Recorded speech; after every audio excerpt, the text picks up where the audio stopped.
एक और बड़ी खबर, अमेरिका से टकराव के बीच ईरान का शक्ति प्रदर्शन।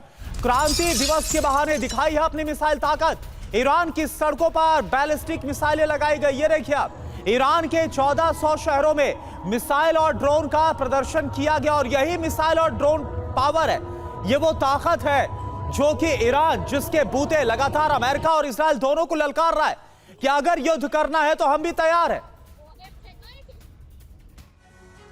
तो तेहरान से ललकार, अमेरिकी युद्धपोत पर प्रहार होगा इन्हीं मिसाइलों से क्या अगर युद्ध होता है, फुल स्केल वॉर होती है। बड़ी बात क्या है, बिग वॉल पर आपके सामने क्रांति दिवस पर ईरान विध्वंसक हथियार ईरान की तरफ से दिखाए गए हैं। सड़कों पर मिसाइल और ड्रोन और सैटेलाइट का बकायदा प्रदर्शन किया गया। कहा गया कि हम इतने ताकतवर हैं कि मुकाबला कर ले। ईरान के कई शहरों में तैनात कर दिए गए हैं हथियार। तो ये ईरान की तैयारी आपको बता रहे हैं। अब अगर इसमें अलग अलग मिसाइलों का जिक्र किया जाए जिनको दिखाया गया, गदर मिसाइल, रेंज है 1950 किलोमीटर, स्पीड है मैक 9।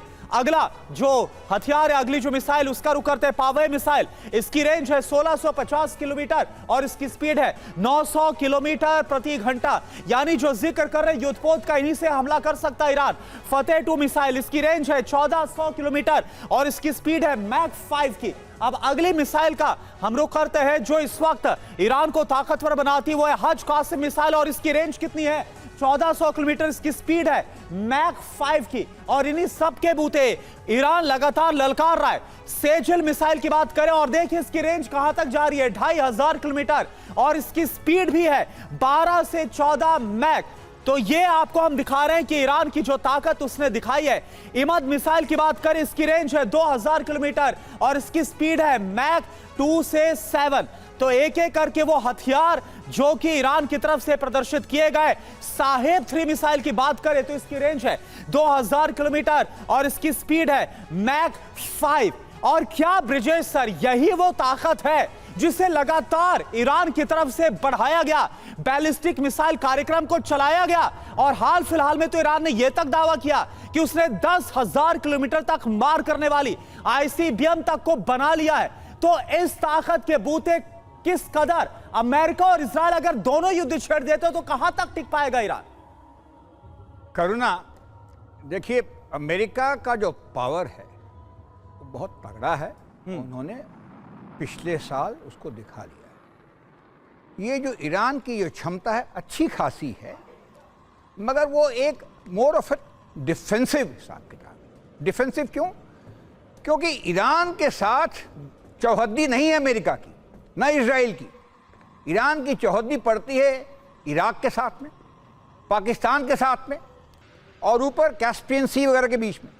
तो जब तक लैंड वॉरफेयर का जो सवाल है वो अमेरिका का उसके ऊपर होना संभव नहीं है।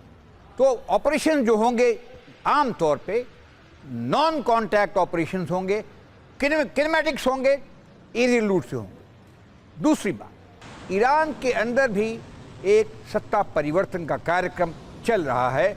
जो पुराने राजा शायद पहले भी थे, उनके लड़के जो अमेरिका में रहते हैं, तो उसके अंदर भी जो देश है, ऐसे लोग हैं जो रिजीम चेंज चाहते हैं। इस समय अगर कोई अटैक होता है अमेरिका के साथ में, तो वो फिर सारे ईरान के लोग नेशनलिज्म के तौर पे इकट्ठे हो जाएंगे, काम मुश्किल हो जाएगा। तो ये शो ऑफ प्रेशर है बेसिकली उनको नेगोशिएशन टेबल पे लाना और अपनी बात मनवाने का। एक और खुलासा एक बहुत अच्छा सुनने में आया है। IRGC के कमांडर ने कहा है कि सऊदी अरेबिया के पास में भी न्यूक्लियर बॉम्ब है। ये कहने का मतलब क्या है इस समय? ध्यान बटाने का है जी, और कहने का कि भाई हम अकेले नहीं हैं, या कई सारी चीजें हो सकते हैं। इंफॉर्मेशन वॉरफेयर का फेज है, जब तक लड़ाई नहीं छिड़ती है तो साइकोलॉजिकल ऑपरेशन। बात है सर। और कहने को तो यह भी कहा जाता है कि इजराइल के पास भी परमाणु बम मौजूद है, लेकिन इजराइल ने यह कभी एक्सेप्ट किया नहीं और ना ही इसकी कोई पुष्टि हुई।